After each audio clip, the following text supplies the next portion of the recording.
The ever-popular model railway hobby has come to Portsmouth once again for the 6th annual event organised by the Victory Model Railway Club. There'll be plenty to see with a good variety of layouts, as well as trade stands and demonstrations throughout the day.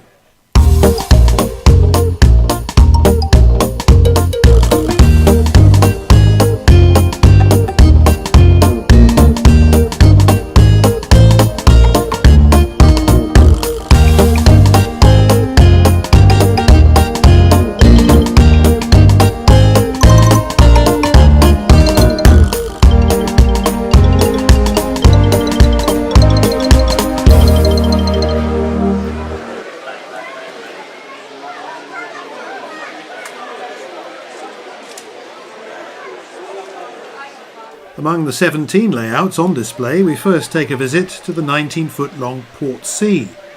It's a portrayal of the harbour station and the approaches to it when it first operated in the post-nationalisation era, using locomotives and rolling stock typical of the period. There are no ready-to-run British outline locomotives and rolling stock. All those operated on the layout are built from scratch or kits.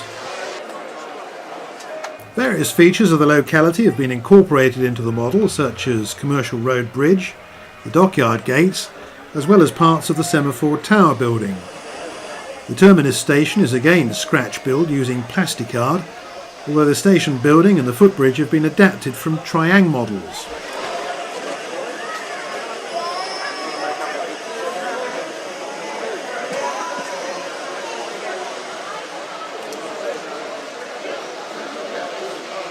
With some modelers licensed, the layout includes its internal rail system and access to the national rail network from the town station.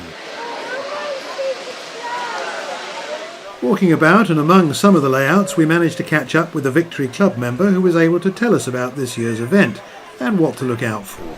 Yes, we've been quite lucky this year. We've got 17 layouts. We've also got a wide variety of traders and demonstrations going on, and even a 5-inch ride-on gauge and a bus to bring people to the show, so I'm really pleased. You've got a competition going as well, haven't you? Yeah, we've got a competition going for the best in show. All the public can vote on that, and at the end of the show we'll be giving out a lovely glass plaque to the lucky winner. One thing I've noticed that I've never seen here before at a model railway show, and that's 3D printers. Yes, it seems to be a very big thing now in the model railway world. There's different types of printers, and we wanted to showcase that, especially as we have two members with very different printers, printing different types of things for wagons, and also moving on to coaches, figurines, the whole lot, and it seems to be the way forward. Now, you've got members' layouts here as well from the Victory Model Club. You've also got your own layout here today. What's that about? South Downs View is basically a temporary layout that I built from an existing layout, Fantasy Island. I just wanted a small layout for my living room that I could do shunting manoeuvres on, DCC operated, and I liked the feature that I had on Fantasy Island with the quarry and the loading conveyor belt. So I kept that feature, and I've taken the rest of the layout apart.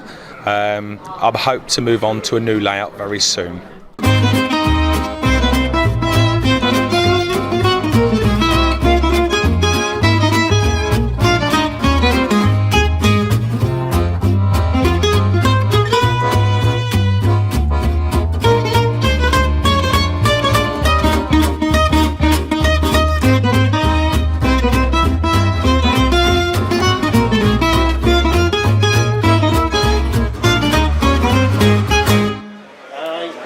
With a variety of demonstrations, Roy Hickman gave visitors a talk and demonstration of scenery making on a budget. He concentrated on trees and produced convincing models from electrical wire, polyfiller, old cushion fillings grated with a kitchen grater. The diorama can show you what other modelling can be achieved with a little know-how and patience, and it can take many hours to produce a scene. This depot on display has a name of Port Soton, made up from the port from Portswood, which was the site of the major depot for 130 years, and Soton, which is a well-known abbreviation of Southampton. The many vehicles range from route masters and blue line buses that are lined up together at the depot, a scene that could never take place in the real world. A steam cleaning bay and bus wash are in place, but lighting to the street lamps and buildings still needs to be added, with more scenery to be worked on.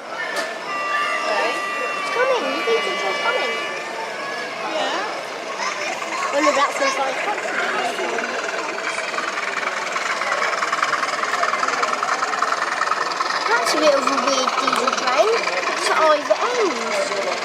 Look. Oh no, it's pulling it backwards.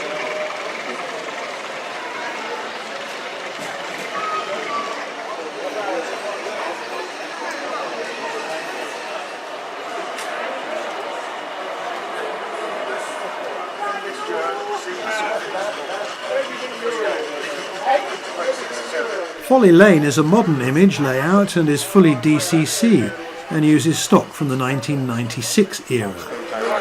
The layout has been attracting many onlookers and is a 00 scale operation for its current owner. So when did it all start with the interest of model railways? From the age of 2 it all started. My granddad was massively into railways and it sort of progressed from there. Started building exhibition layouts about 15 years ago. Slowly progressed, they got bigger and bigger, and this is the largest one I've done, 20 foot by 7. Do you enjoy running the locos or do you enjoy building the scenery? It's 50-50 really. I've actually built 2 substations, that one there and the one down the end. Yeah, I enjoy both. It's something definitely passes the time away, so yeah, I do enjoy it.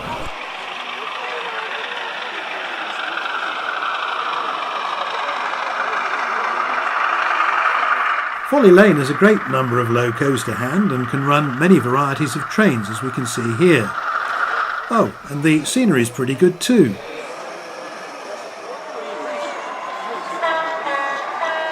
Freightliner's Class 66 just pulling away from the station with a young and delighted enthusiast taking a keen interest in the passing train. I'm sure he's having a great day train spotting at today's event, and no doubt a future model train enthusiast in the making.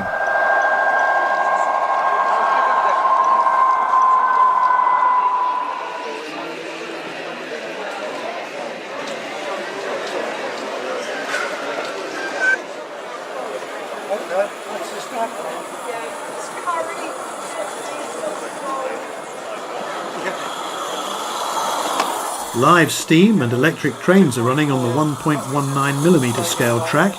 And talking of track, another demonstration takes place showing us just how you can make your own track.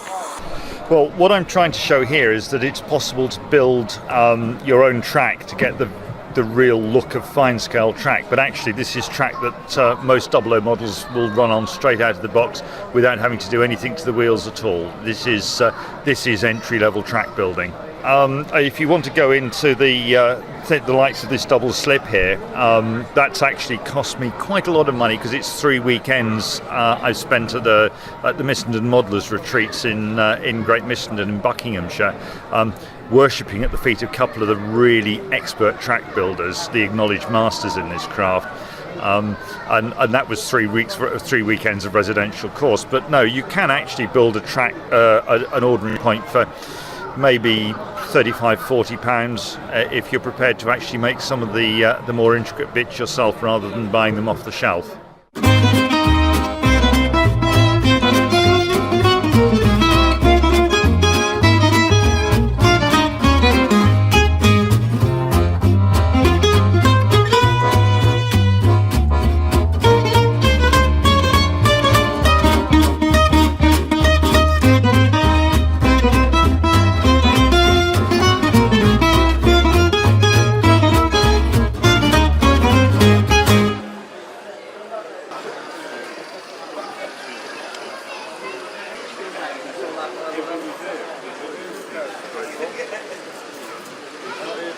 Santa Agatha is a splendid fictitious small town to the north of Lisbon. Portuguese railways have charmed enthusiasts for many years with stock built from all over Europe and North America. Layouts come in all shapes and sizes, and one that catches the public's eye is Layout 12, which was made to fit into a briefcase. The the aluminium case was tempting me to put something in it, and I thought and designed 3 different versions of this, and the third one stuck, and that actually fits in the case. It was just an exercise in seeing what I could do. This is 1 in 76 scale. It's a hybrid, the 00 scale, which they have on all these layouts, but on a narrow gauge track. I've got 4 that I've built since I retired. One was a coffee table, 4 foot something by 2 foot something, with a glass top and all the railway underneath it. Well, lots of lights and things like that. It was good fun.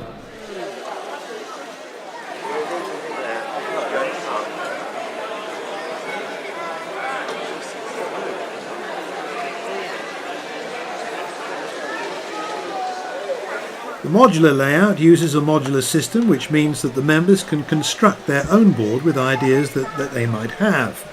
Their boards can then be assembled into any size layout for demonstration and running.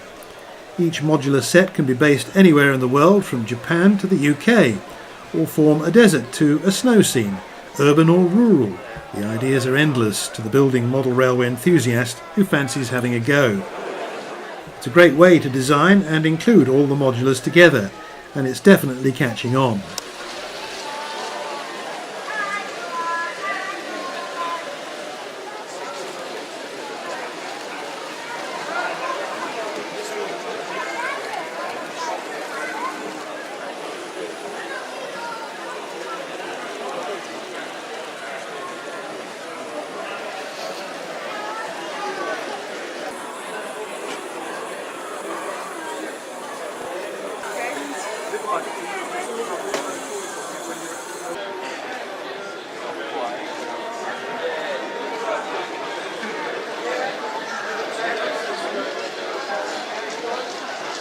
Today's hosts, the Victoria Model Railway Club, have, as you would expect, brought one of their club layouts along, a 00 gauge branch line terminus which has many features for you to take a look at. In one part of this layout it has a military base, but at any time this can be interchangeable with a brewery that will fit in the same place, so now you have a choice on what to include in this small corner of Milton St James. The great feature at one end of the layout is the turntable and sheds, and for the steam enthusiasts among you, many steam locos can be seen going about their daily duties. With Milton St James there's quite a lot going on and can take up to 5 club members to operate and maintain the running of this great detailed layout.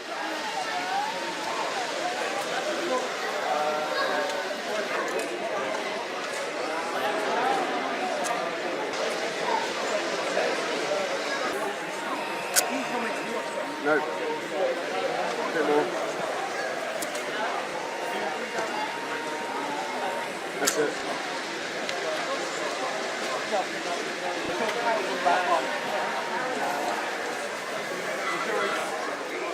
Keeping with the military theme, an ex-RAF airfield has been included and is now used for private aircraft when the layout is in operation.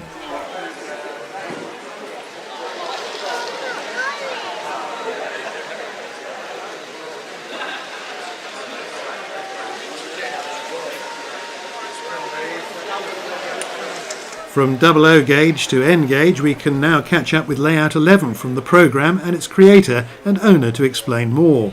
I can't honestly remember why I started it, but I know that we moved down to this area about 1980, and I saw the map, I saw the way the roads curved from Fratton, and how I found out about Southsea Station I don't know, but it wasn't long afterwards I found Kevin Robinson's book about it and thought, well, there's enough information there to build a layout. And I was moving out of 7mm narrow gauge and wanted something a bit smaller, so this was it. And what scale is this? N gauge.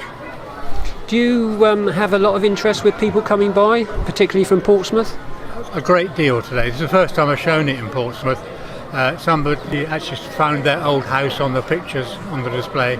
Number of people lived next to it. Somebody had gravel in their garden from the track. So yes, there's been a lot of interest.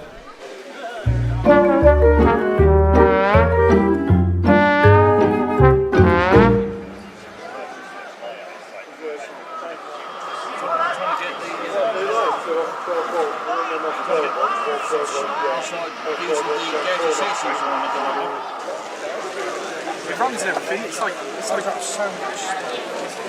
When I'm 20 years old, I'd never run it until last night. This layout is in N scale and running modern image rolling stock and has been attracting a lot of interest. A layout which has quite a number of trains running into the 2 stations that are sited on the layout. Cross-country services are running on time, as well as the South West trains Class 158s. The standout feature is the girder bridge, which crosses over the line below and allowing you to see all the train operations that are running throughout the day.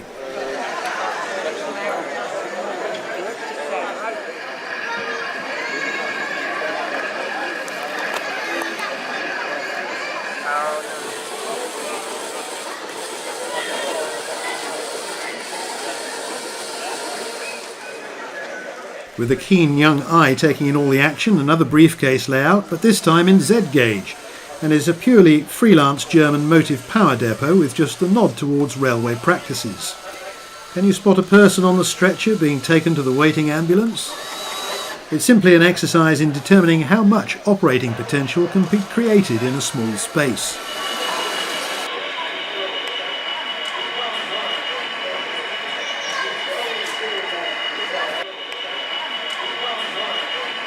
An impressive DCC sound layout somewhere based in the Scottish region of the 1980s. With many classes of locos ranging from the Class 20s, 37s, 47s and 50s, Colas Freight as well as Fastline are 2 of the companies that are using the facilities. Locos arrive at the depot for fuelling and maintenance before leaving for their next rostered duty somewhere on the main line.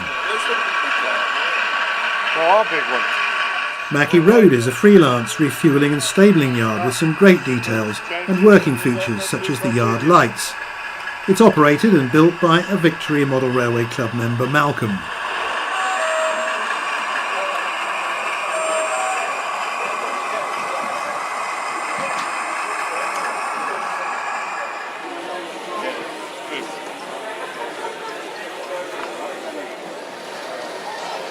A layout of 2x8 on 2 boards and of industrial scene somewhere in the north, featuring a sorting area alongside a canal.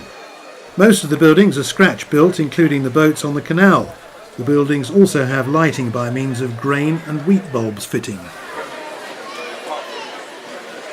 One final duty to perform was the Best in Show layout at this year's event. So let's catch up with the club's vice chairman once again. This year the results have come in that Portsmouth has won that presentation.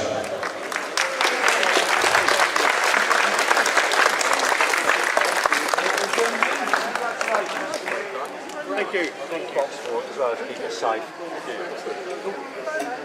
Thank you very much. Actually, John and I built it between us, so there you go. On camera. Thank you very much, yeah? Thank you. Congratulations. Thank you. Coming. Thank you. Yeah, cheers. Thank you. Well done. Thank you very much.